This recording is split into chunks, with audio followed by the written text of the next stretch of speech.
Welcome to the Market Outlook with me, Tillie Allison-Harris. This week, the S&P 500 traded higher into the area of distribution and closing this week at $326.53 a share.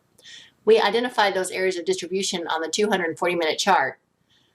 This week's low of $319.64 a share is near an area where there's newly formed accumulation.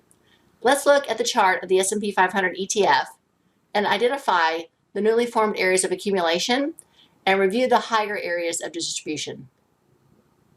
The S&P 500 Spider on the 60-minute chart is trading at $326.53 a share.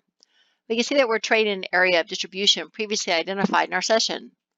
A newly formed area of accumulation is formed at $321 and $322 a share.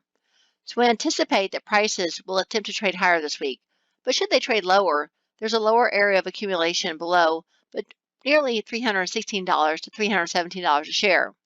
But likely, prices will trade higher. And should prices trade higher, there's an area of distribution clearly seen above on the 240-minute chart and on the weekly chart of the S&P 500. On the weekly chart of the S&P 500, we can clearly see the area of distribution up higher. It's around $332 and $339 a share.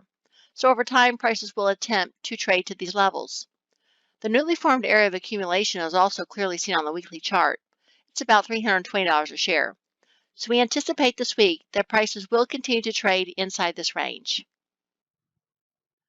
Join me on Trader Merlin Show on Tuesday, August 3rd, and we'll identify the areas of accumulation formed on the S&P 500 and review those areas of distribution. See you next week.